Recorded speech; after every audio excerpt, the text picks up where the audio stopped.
Yang terhormat Bapak Ammar Fauzi PhD, kami persilahkan. Silakan Bapak.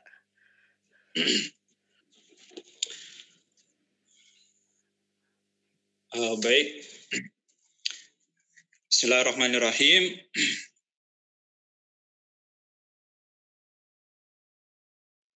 Ya. Bismillahirrahmanirrahim. Assalamualaikum warahmatullahi wabarakatuh. Waalaikumsalam warahmatullahi wabarakatuh. Selamat pagi rekan-rekan semua. Terutama saya sampaikan terima kasih banyak dan apresiasi yang setinggi-tingginya kepada para penggagas forum ini, terutama Bapak Dekan. Kalau saya biasa menyebutnya Kang Baiti ya, mungkin karena sudah sok akrab, mudah-mudahan diterima. Begitu juga kepada Bapak Moderator, Kang Zaki, Mas Zaki, yang sebelumnya juga tadi Mas Rocky ya. Kepada sejawat saya, Bapak Doktor tadi itu ya, yang akan membedah bersama saya, mudah-mudahan bisa melengkapi sekaligus meluruskan dan mengawal apa yang melenceng dari saya. Saya tidak akan banyak menyita waktu dan selebihnya mungkin saya juga akan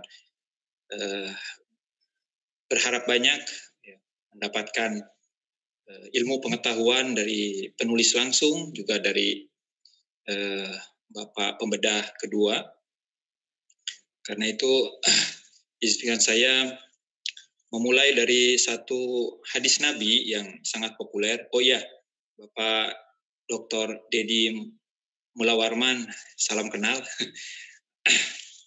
Saya merasa terhormat ya mendapatkan kesempatan di hari pertama, di sesi pertama untuk membedah bersama Bapak Dr.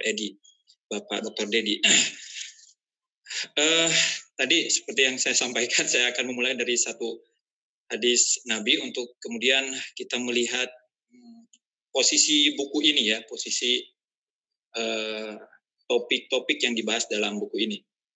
Hadis yang saya kira kita semua menghafal itu karena begitu pendek dan sering diulang-ulang sampai dikategorikan sebagai hadis masyhur ya. Qala Rasulullah sallallahu alaihi wasallam, man arafa nafsahu faqad arafa rabbah. Barang siapa yang mengenal dirinya, maka dia mengenal Tuhannya. Ada relasi antara mengenal diri, mengenal Tuhan. Dan relasi ini relasi keniscayaan. Artinya orang yang mengenal dirinya sendiri pasti akan mengenal Tuhannya. Dan sejauh mana pengenalan diri kita pada diri sendiri akan berdampak pada sejauh mana kita mengenal Tuhan. Karena itu ada keseimbangan dan kesederajatan antara mengenal diri dengan mengenal Tuhan. Ya, kalau kita mengenal diri sebatas lapisan permukaan, ya sebatas permukaan itu pula kita mengenal Tuhan kita. Nah, hadis ini sekaligus juga bukan hanya menekankan pengetahuan, tapi menekankan titik tolak kita, yaitu dari diri sendiri. Biasanya hadis ini ya sangat digemari dan menjadi titik pacu kalangan para sufi. Hanya uniknya sampai sekarang, sejauh penelitian saya, umumnya para sufi meneliti diri ini sebatas diri sendiri. Jadi mereka tidak sampai menyoroti diri ini pada dimensi-dimensinya. Nah, satu sufi yang sayangnya tidak dikenal sufi, tapi justru namanya bahkan banyak dihormati, lantas dijadikan nama untuk anak-anak di Indonesia, yaitu Allamah Muhammad Iqbal. Beliau seorang sufi sekaligus seorang filosof. Dan dari situlah kita bisa temukan bagaimana ada pengembangan makna diri dalam hadis tadi. Dan karena itu pula kita bisa melihat bagaimana kontribusi filsafat dan tasawufnya bahkan bisa berdampak pada kehidupan berbangsa dan bernegara. Pada titik yang paling puncak, Muhammad Iqbal bahkan berhasil bersama para pejuang lainnya seperti Muhammad Jinnah untuk lantas melahirkan negara baru ya yang diklaim sebagai negara Islam setelah sebelumnya mereka berstatus sebagai warga negara India. Kemudian dari situlah lahir negara Islam Pakistan yang diantaranya digagas oleh Muhammad Iqbal. Nah, beliau memulai juga dari hadis tadi, man arafa nafsahu faqad arafa rabbah, dengan memaknai nafs ini, diri ini pada dua dimensi, dimensi personal dan dimensi sosial. Jadi barang siapa yang mengenal personalitas dirinya, maka dia akan mengenal Tuhannya. Nah, ini para sufi sangat pandai sekali dan melakukan pendalaman yang begitu tajam terhadap hakikat diri sendiri. Tetapi di tangan Muhammad Iqbal kita temukan bagaimana diri ini juga luas berkembang, bukan hanya diri sendiri tetapi diri sebagai sosial. Karena itu hadisnya saya kira bisa dikembangkan, bukan hanya barang siapa yang mengenal diri sendiri, tetapi juga barang siapa yang mengenal sosial dirinya, maka dia harusnya bisa mengenal Tuhannya dan pasti mengenal Tuhannya. Karena itu pula perlu ada keseimbangan antara mengenal diri dan mengenal sosial, mengenal bangsa. Dan dari mana kita memulai mengenal bangsa? Ya dari mengenal diri sendiri. Semua nilai-nilai yang kita peroleh dari menggali hakikat diri kita sendiri sejauh kemampuan kita bisa lantas kita terapkan dalam kehidupan kita berbangsa. Nah, dalam buku ini ditekankan bagaimana kita memulai. Ya. Bisa dilihat ya dari bab bagian penutupan sekali itu biasanya jantungnya. Kalau kita ingin tahu ya, disertasi itu jantungnya ada di penutup ya, bagian penutup. Nah, di situ kita dibimbing bahwa kita memulai dari entitas terkecil dalam sosial yaitu keluarga. Maka ada 3 hal dan ini sudah menjadi tradisi kalau dalam filsafat itu ya. Ilmu filsafat praktis itu ada pada 3 bidang utama. Pertama etika, yang kedua ekonomika, dan yang ketiga politika. Dan kewargaan di sini kaitannya dengan politika dalam pengertian yang luas ya, sosial dan politik. Kemudian bagaimana kita memulai yaitu dari ekonomika, dari ilmu keluarga. Yang sayangnya sekarang sudah tereduksi ilmu keluarga ini hanya fokus pada ekonomi yang kita kenal sekarang ya. Dahulunya ekonomi itu berasal dari ekonomika yaitu siyasatul manzil. Ilmu tentang kekeluargaan yang salah satu fokusnya mengelola keuangan. Nah, pengelolaan keuangan lantas kemudian menjadi ilmu sendiri dengan mengadopsi seluruh namanya ya. Nama ekonomika. Dulu nama di Yunani namanya Aikonomikos ya. Kalau kita tahu salah satu jurnal di Indonesia namanya Ekonomia, itu sama dengan ekonomika. Nah, sebelum itu para filosof memulai dari ilmu etika ya.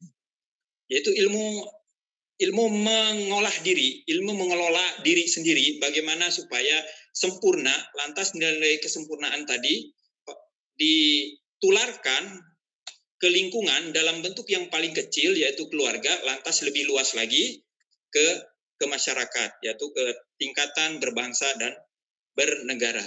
Jadi saya kira buku ini salah satu cara kita untuk mengenal Allah Subhanahu wa taala tidak melalui diri sendiri tetapi bagaimana kita melihat Allah dalam relasi hubungan-hubungan kita ya, interaksi kita dengan masyarakat. Jadi selama kita melakukan hubungan bermasyarakat, berbangsa dan bernegara, kita tidak bisa melihat Allah Subhanahu wa taala, tidak mengenal kebesaran Allah Subhanahu wa taala, maka sebetulnya kita sudah gagal. Dengan demikian juga kita tidak punya peluang untuk menjadi bangsa yang cerdas, untuk menjadi warga yang cerdas di mana berdasarkan buku ini kita temukan ya, kawan-kawan yang pegang buku ini saya kira perlu dilihat di halaman 108 bagaimana Bapak Dekan kita mengidentifikasi beberapa syarat-syarat atau indikator-indikator warga yang cerdas ya. pertama sekali ditetapkan yaitu indikator teologis. Indikator teologis itu sangat penting sekali ya. Saya tidak akan membahas banyak karena buku ini ya dengan ketebalan yang tidak relatif singkat sebetulnya, tetapi sangat kaya sekali, ya, kaya tema, kaya pembahasan, sehingga sayangnya kekayaan ini tidak tercermin dalam daftar isi. Ya. Jadi kalau daftar isinya hanya setengah halaman, tapi sesungguhnya kalau kita lihat kedalamannya ya, dari satu halaman sampai akhir itu bisa memakan daftar isinya bisa memakan 3 halaman ya, karena masing-masing bab itu bisa diuraikan ya, bisa maksudnya diartikulasikan di sini ya, tetapi tidak sempat di dalam daftar isi tertuangkan sehingga kita pada awalnya terpaksa untuk membaca ya, buku ini kira-kira isinya apa saja, dan keterpaksaan tadi menjadi kesenangan buat kita karena isinya tadi itu ya. Dan bobot isi tadi kawan-kawan akan meminimalisir kekurangan-kekurangan dari sisi formal ya. Ya, banyak saya kira kalau saya ini editor juga gitu ya. Kalau saya greget sekali kalau misalnya saya yang jadi editor, mungkin akan lebih cantik lagi. Tapi karena isinya bagus, saya kira ini menjadi hal-hal yang remeh semuanya ya. Dan karena itu saya sangat tertarik sekali untuk mendapatkan 2 eksemplar berikutnya. Kalau memang dijual, saya akan memesan dari sekarang ya, untuk memperkaya perpustakaan saya, perpustakaan institusi saya yaitu STF Isadra, karena di kami ada konsentrasi di S2 yaitu filsafat politik, dan buku ini bisa memperkaya satu elemen dari filsafat politik yaitu unsur kompetensi. Jadi di filsafat politik itu ada legitimasi, lalu ada kompetensi. Nah, ini bagian buku ini bisa merupakan referensi untuk melengkapi pembahasan seputar kompetensi negara ya, selain juga sebelumnya itu legitimasi negara. Nah, kita kembali ya kawan-kawan, dan ada banyak hal-hal yang saya kira selain juga ketajaman, tapi ada istilah-istilah yang digunakan oleh penulis yang mencerminkan kerendah hatian, padahal itu sebetulnya kedalaman ya. Saya beri contoh saja, misalnya terkait dengan Quran saja, tidak ada klaim bahwa beliau hendak merepresentasikan bahwa apa yang ada dalam buku ini merupakan Al-Quran yang sesungguhnya atau representasi dari Al-Quran yang sesungguhnya, tetapi dengan kata-kata isyarat Al-Quran. Kalau isyarat itu biasanya ada dalam tasawuf ya. Kalau Ibnu Arabi dalam Futuhat Makkiyah, dia lantas menyebut al-isyarah, itu bukan tafsir biasa, itu tafsir batin. Nah, di sini penulis membawakan istilah isyarat. Mungkin maksudnya bukan seperti dalam tasawuf ya, tetapi dari perenungan-perenungan terhadap beberapa ayat Al-Quran bisa kita simpulkan tema-tema yang berkaitan entah secara langsung atau tidak langsung dengan kecerdasan kewargaan. Nah, dari kecerdasan kewargaan itu lantas ada beberapa elemen-elemen dasar yang merupakan indikator-indikator untuk menilai apakah suatu bangsa itu cerdas atau tidak cerdas. Nah, terkait dengan tidak cerdas, saya mencari itu karena penting buat kita, kira-kira bangsa yang tidak cerdas kayak apa gitu. Kalau dalam filsafat, ini saya balik lagi ke filsafat karena biasa dalam tradisi filsafat, umumnya tema seperti ini bisa kita temukan ya. Kalau sekarang misalnya di sosiologi kita bisa temukan itu di diversity intelligence ya. Lalu di psikologi ya tentu ada emotional intelligence, lalu di politik ya, kecerdasan politik juga ada, yang saya kira kawan-kawan bisa membuka satu karya tipis dari Nurholis Majid ya, beliau membawakan satu istilah yang sampai sekarang masih belum tergali sepenuhnya, yaitu basirat. Basirat itu kecerdasan politik. Entah bagaimana lantas beliau melaksanakannya ya secara praktis beliau sendiri berpolitik, tapi ini kata kunci basirah itu berkaitan langsung dengan kecerdasan politik. Satu hal yang berkaitan langsung dengan kecerdasan kewargaan yaitu ada dalam bidang budaya. Ada cultural intelligence. Itu sangat dekat sekali dengan kecerdasan kewargaan ya, civic intelligence. Nah, mungkin boleh jadi teori-teori yang berkembang di dalam cultural intelligence juga bisa kita terapkan dalam membaca kecerdasan kewargaan. Ini kenapa tidak tercermin dalam sini? Karena memang mengacu kepada Al-Quran. Jadi jangan berharap kita lantas dari buku ini kita mencari teori yang sudah mapan ya. Karena teori-teori yang ada itu biasanya asalnya dari Barat yang kemudian berkembang di Indonesia ya, di negara-negara Muslim. Tapi dengan buku ini kita mendapatkan satu format baru, bagaimana ada satu teori untuk membaca sebuah bangsa itu sudah cerdas atau belum cerdas.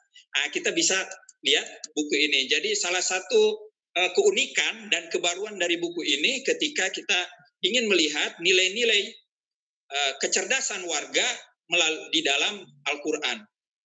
Nah, yang ditekankan dalam buku ini salah satunya ya terkait dengan banyak hal sebetulnya. Kita tidak mungkin membahasnya dalam setengah jam ini, tapi izinkan saya sisa waktu ini untuk membicarakan soal elemen pertama atau indikator pertama yang tertuang pada halaman 128. Nah, ini di 128 bagaimana penulis ya menekankan indikator kecerdasan kewargaan. Nah, sebelum kita bicara tentang kecerdasan kewargaan, ya biasanya kalau cerdas kita melayang kepada lawannya ya. Salah satu teknik untuk memahami sesuatu yaitu dengan membandingkan dengan lawannya. Jadi bukan hanya sinonim-sinonimnya kita bawakan, tetapi juga antonim-antonimnya kita bawakan.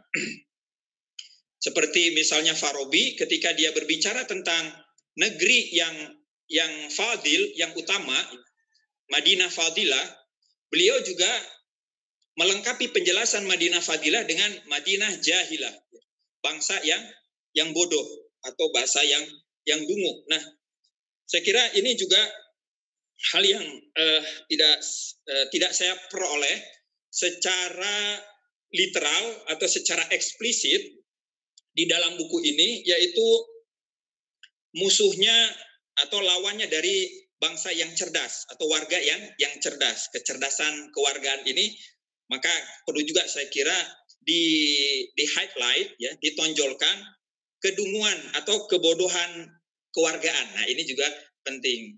Buku yang sampai sekarang mungkin masih relevan untuk dibaca walaupun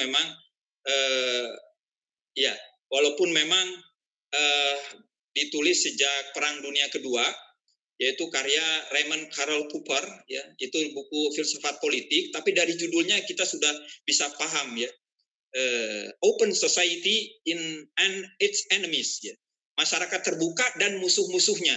Jadi memang para filsuf itu kalau bikin buku ya biasanya begitu, ada perbandingannya. Apa masyarakat terbuka sebagai masyarakat ideal, yaitu masyarakat demokratis, lalu musuh-musuhnya apa ya, disebutkan musuhnya termasuk negara platonik, lalu komunis ya, Marxis dan Hegelian. Nah, di sini perbandingannya saya tidak menemukan secara eksplisit ya, secara eksplisit tentu saja bisa kita peroleh dari hasil pembacaan kita secara implisit. Nah, sekali lagi saya kembali ke penekanan kepada indikator pertama, yaitu memiliki kesadaran teologis dan dalam interaksi sosial. Banyak orang berdebat terkait dengan apakah warga itu ada atau tidak ada, apakah masyarakat itu ada atau tidak ada. Dan alhamdulillah kita mendapatkan kejelasan tentang warga di sini, yaitu warga negara. Ya. Walaupun memang warga ini kadang-kadang kita gunakan untuk satu komunitas, misalnya warga NU, ya, warga Muhammadiyah, warga PT IKI juga boleh, ya. warga STFI juga boleh. Nah, tapi yang dimaksud dengan di sini saya kira mungkin ada kaitannya dengan warga negara. Nah, terlepas dari apakah ada yang namanya entitas yang definitif ya, sebagai satu wujud yang terpisah dari realitas diri kita yang bernama masyarakat atau bernama warga atau tidak. Lepas dari itu, betapapun kita menyandang status kita sebagai negara, tentu bukan kita sebagai pribadi, bukan kita sebagai anggota keluarga, tapi kaitannya kita dengan satu tatanan sosial, di mana kita di situ sebagai warga yang boleh jadi warga biasa, ya. Karena itu di dalam kaitannya dengan negara, tentu ya kalau ada negara pasti ada warga, tapi belum tentu kalau ada keluarga ada warga. Nah, kaitannya dengan negara ini ya dalam posisi sebagai warga biasanya dibandingkan dengan pejabat, ya, dengan aparat. Jadi kalau kita warga maka ada aparat negara. Nah, dari sisi inilah saya kira aparat ditekankan sekali oleh penulis, dan ini sangat penting sekali untuk kita menjadi warga yang cerdas. Kita juga terfasilitasi oleh kepemimpinan. Ya. Bisa dilihat di penutupan, ini juga sangat penting sekali ya. Bagaimana supaya kita tertunjang untuk menjadi warga negara yang cerdas dalam mengatasi persoalan-persoalan yang ada, lalu beradaptasi dengan transformasi mutakhir, yaitu diantaranya kita terbimbing oleh kepemimpinan yang juga cerdas. Jadi bisa dibayangkan kalau kepemimpinan kita korup, kotor, busuk, maka tentu akan mengotori dan membusuki warga. Nah, karena itu pula ada satu elemen yang perlu kiranya juga ditonjolkan sekali lagi sebagai warga yang cerdas, yaitu warga yang juga punya daya kritis yang tinggi terhadap kepemimpinannya, sehingga kita juga sama-sama mengontrol kepemimpinan agar kepemimpinan bisa membimbing kita dengan baik. Nah, bagaimana supaya kita menjadi baik, menjadi cerdas? Ya. Selain juga ada 9 indikator yang bisa menunjukkan kepada kita bahwa kita ini bagian dari warga yang cerdas ataukah warga yang bodoh. Nah, salah satunya sekali lagi yaitu unsur teologi. Unsur teologi ini penting ya, karena dengan tidak adanya unsur teologi, maka kita sudah bisa memastikan bahwa bangsa tadi atau warga tadi warga yang tidak cerdas. Nah, hanya berikutnya saya juga tidak bisa memastikan ya, dari beberapa indikator, 8 indikator ke bawah, misalnya masyarakat demokratis, ya, kemudian masyarakat yang katakan bahkan yang toleran dan berkerukunan, kita akan temukan di banyak negara-negara yang punya kriteria seperti itu, 8 kriteria, hanya kehilangan satu kriteria, ya, satu indikator, yaitu indikator ketuhanannya, indikator teologisnya. Apakah dengan demikian bangsa yang tumbuh di negara yang makmur, negara yang maju dan demokratis, hanya karena tidak ada unsur teologisnya, apakah bisa kita katakan sebagai warga ya, sebagai warga yang tidak cerdas? Artinya tidak cerdas ya lawannya yaitu warga yang bodoh. Apa mungkin ada yang ketiga, ada warga yang tidak bisa digolongkan bodoh juga tidak digolongkan cerdas. Nah, ini perlu diidentifikasi juga kalau memang ada kemungkinan ketiga, karena dalam definisi Al-Farabi itu kita tidak temukan kecuali hanya ada 2 kemungkinan nanti ya, dengan perbedaan intensitas, yaitu antara negara utama ataukah negara jahil, ya. Negara jahiliyah itu, negara bodoh. Ini persoalan pertama yang mungkin jawabannya akan sangat menentukan penilaian kita terhadap yang lain, dan tentunya yang lebih utama adalah terhadap kewargaan diri kita sendiri. Jika elemen ini yang paling utama, maka kita sebetulnya menjadi warga di Indonesia ini sebagai muslim ya sudah mencukupi ini. Tapi berikutnya tentang kompetensi yang lain kita mungkin kedodoran ya di beberapa tempat, tentang demokrasi juga demikian. Sehingga perlu kiranya diklarifikasi lagi. Nah, yang berikutnya terkait dengan teologi ini, unsur teologis, unsur esoterik ya, bukan eksoterik. Jadi tidak tampak dia. Kalau sekedar ada sholat, lalu ada zakat, lalu ada masjid, itu bentuk-bentuk lahiriah. Bentuk-bentuk lahiriah yang dari situ merupakan salah satu indikasi awal bahwa warga tadi adalah warga yang teologis, yang memegang nilai-nilai ketuhanan. Tapi boleh jadi ya pada zaman Rasul kita temukan juga ya, ada masyarakat-masyarakat yang bahkan dia mendirikan masjid, dia memakmurkan masjid, tapi masjid itu harus dihancurkan karena dikelola oleh orang-orang yang secara batiniah mereka tidak menerima keislaman. Secara lahiriah mereka menerima ya, sekali lagi tadi membangun masjid, lalu memakmurkan masjid, ya sholatnya berjamaah. Kalau ngajinya paling fasih mungkin itu ya. Nah, itu di masjid yang dihancurkan itu nama masjid apa ya? Nah, itu. Di dalam Al-Qur'an juga disinggung itu masjid itu didirikan oleh orang-orang munafik.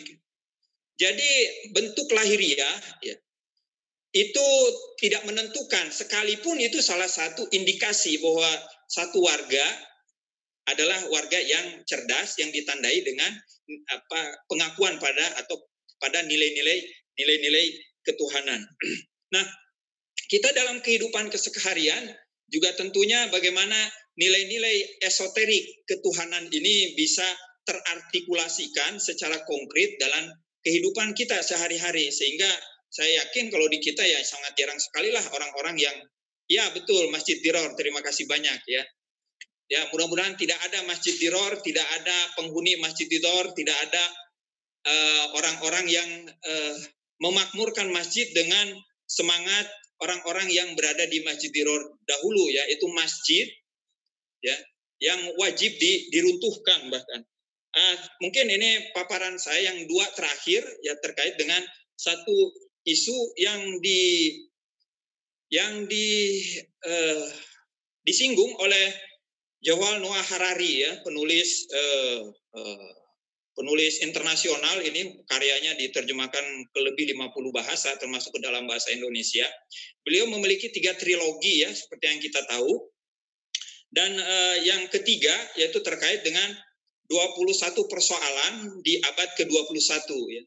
21 problem in 21 centuries ya. 21 masalah dalam abad ke-21. Pada masalah yang ke-8 beliau membicarakan tentang masalah keagamaan. Nah, salah satu masalah keagamaan yang terkait dengan agama Islam, jadi beliau membahas agama Kristen apa masalahnya, ya, lalu agama Islam apa masalahnya. Nah, salah satu masalahnya yaitu masalah teknikal. Jadi banyak persoalan-persoalan yang kita hadapi sebagai warga nih kita menganggapnya masalah-masalah agama ini masalah-masalah teknikal ini jadi dipecahkan oleh agama. Masalah-masalah produktivitas, masalah-masalah kompetensi, semuanya dipecahkan kalau bisa oleh agama. Misalnya adik-adik kalau di perjalanan tadi punya persoalan sehingga tidak bisa datang ke forum ini, hanya alasan misalnya kepala saya sakit ya, pusing. Jadi kan masalah teknis. Maka biasanya orang Islam itu memecahkannya dengan teologis, yaitu kita pergi aja ke Ustadz Baiti minta doanya gitu. Nah, nanti sama Ustadz Baiti didoain lah. Kalau nggak sembuh juga, nanti dia akan salahkan dirinya sendiri. Aku tadi bacanya nggak ikhlas kepada Allah Subhanahu Wa Taala. Bukan nuduh Ustadz Baiti ya, nggak ikhlas, bukan. Ini nuduh diri sendiri. Aku karena hubunganku kurang dekat dengan Allah. Jadi dia nggak pergi ke dokter, dia nggak pergi nyari obat, nggak begitu. Kalau nanti mobilnya mau bawa mobil lalu bannya pecah ya, kalau mahasiswa bawa motor ya, motor bannya pecah, ini kan persoalan teknis. Nanti dia telepon ke Bapak Baiti, Ustadz, gimana motor saya pecah ini? Nanti kata Pak Baiti, oh baca aja sholawat. Kenapa? Karena dulu juga jangan kita mendapatkan permasalahan yang sama tadi dengan sholawat. Lalu dibacakan sholawat, ternyata bannya tidak kembali semula, ya tetap aja kempes. Ya. Nah kita punya masalah seperti itu menurut Harari, ya, bahwa tidak layak, ya, tidak relevan kita menyelesaikan masalah-masalah teknis dengan teologis. Jadi sholawat tadi nggak penting, baca bismillah kalau makan nggak penting, ya, minum. Kita sekarang bicara pakai bismillah juga kan penting, itu masalah teknis. Kalau sekarang ada masalah saluran, ya, misalnya mikrofon nggak bagus, lalu bagaimana caranya? Ayo kita seruangan baca sholawat aja. Allahumma sholli ala sayyidina Muhammad wa ala ali sayyidina Muhammad. Tapi nggak hidup-hidup. Kita nyalahkan siapa? Nggak mungkin kita nyalahkan Allah kan ya? Atau nyalahkan Nabi Muhammad. Ini sholawat gimana nggak ada pengaruhnya? Kita nyalahkan diri kita sendiri karena nggak dekat, kan begitu. Tapi kalau orang teknis, bukan begitu. Nggak perlu sholawat, kita beresin. Dan memang ternyata demikian. Tanpa sholawat pun ya kita carilah. Jangan-jangan ada kabel yang putus ya, atau ada sambungan yang tidak baik. Tinggal disambungkan. Nah, jadi kita ini sekarang dianjurkan bahkan dengan buku ini, supaya kita menjadi warga yang cerdas, bahkan dalam semua persoalan, kita hubungkan dengan teologis kita, termasuk masalah makan kita nih, perut kosong, kita merasa lapar, ini persoalan teknis. Atau kita sekarang haus, lalu kita ingin menghilangkan dahaga kita dengan apa? Kan nggak cukup dengan bismillah. Ya silakan aja coba dengan bismillah, hilang nggak dahaga kita. Kalau sebagian bisa menghilangkan, tapi kebanyakan orang tidak kehilangan dahaganya hanya dengan membaca bismillah. Tapi apa lantas kita bisa menyimpulkan bahwa berarti bismillah tidak berarti? Berarti apa tadi? Sholawat tidak berarti. Lantas berarti juga indikator pertama ya dari warga Muslim yang cerdas itu tidak berarti. Saya kira bukan begitu ya. Ini sebagaimana ditekankan dalam buku ini, seorang Muslim sebagai Muslim dia hanya akan menjadi Muslim kalau dia ada iman dan amal soleh. Itu bisa dilihat ya. Sebagai baldatun thayyibah itu ada syarat yang disebutkan oleh penulis, yaitu pertama ada iman sebelum kita amal soleh nih. Imannya yaitu kepada Allah Subhanahu Wa Taala, minimal Allah Subhanahu Wa Taala. Allah sebagai awal keberadaan kita, sekaligus Allah sebagai tujuan hidup kita. Mudah-mudahan bisa diselesaikan dalam 5 menit. Allah sebagai tujuan hidup kita. Nah, kebanyakan kita yakin bahwa Allah sebagai keberadaan hidup kita, awal hidup kita. Jadi kalau kita ditanya, Tuhan itu siapa? Pencipta kita. Tapi kalau kita ditanya, apa tujuan hidupku? Belum tentu jawabannya juga Allah. Jawabannya bisa yang lain ya, tujuan hidup kita apa? Padahal sebagai Muslim, di alladzina amanu wa amilus solihat, di baldatun thayyibah, konsep baldatun thayyibah, dalam buku ini, yaitu iman kepada Allah, baik dia sebagai asal usul keberadaan kita, juga sebagai tujuan hidup kita. Jadi kita menginginkan segala hidup kita ini menyambung kepada tujuan hidup kita, yaitu menjumpai Allah Subhanahu Wa Taala. Dan semua dampak dari tindakan kita ini jangan berharap kita peroleh di dunia ini, kita peroleh nanti setelah kematian. Ya, mudah-mudahan saya selesaikan dalam 2 menit. Ya. Setelah kematian. Jadi kalau kita bilang Bismillahirrahmanirrahim bukan tidak ada dampaknya. Bismillahirrahmanirrahim itu ada dampaknya. Ya, kalau tidak di dunia, ya kehidupan setelah kematian. Sebagai seorang mukmin, ya seorang yang beriman, orang yang Muslim, ada orang yang mengisi segenap sendi-sendi kehidupannya, entah dia sebagai personal ataupun sebagai sosial, sebagai warga negara, semua keputusan, semua tindakan dan sikapnya itu harus mencerminkan sebagai Muslim. Di antara tandanya cukup dengan keimanan pada Allah itu bukan hanya sebagai awal hidup kita, tetapi juga sebagai tujuan hidup kita. Sehingga betul-betul aspek esoterik ini bisa menggarami hidup eksoterik kita. Jadi kita kalau minum sekarang ada persoalan teknis, lalu di samping kita bukan orang Muslim, lalu kita sama-sama minum dengan air ukuran yang sama, dengan derajat kedinginan yang sama, maka tentu akan sama-sama merasakan hilangnya dahaga secara kualitas yang sama. Air yang sama saya minum, ya akan menghilangkan dahaga, seperti juga yang non-muslim meminum air yang sama tanpa bismillah akan kehilangan dahaga. Tapi bedanya kualitas tindakan kita, minum kita itu berbeda. Yang kita disebut ibadah, yang itu tidak ibadah. Kenapa? Karena kita pakai bismillah. Karena ibadah itu pula maka ada dampaknya. Kalau tidak di dunia, ya di akhirat. Utamanya yang paling penting buat kita, bagaimana kecerdasan kewargaan kita di dunia ini juga betul-betul merupakan kecerdasan setelah kematian kita. Karena hidup kita yang sesungguhnya kan bukan di sini. Kalau konsep Al-Quran ini, hayatun thayyibah itu, yaitu kehidupan setelah kematian. Jadi bagaimana kecerdasan kita di dunia ini bisa terbawa ke akhirat. Salah satu caranya yaitu dengan indikator pertama, yaitu kesadaran teologis. Untuk sementara sekian dulu, mohon maaf bila kepanjangan. Terima kasih Kang Baiti, saya mendapatkan ini, mudah-mudahan ada eksemplar yang lain untuk bisa melengkapi literatur filsafat politik di SF Isadra. Assalamualaikum warahmatullahi wabarakatuh. Waalaikumsalam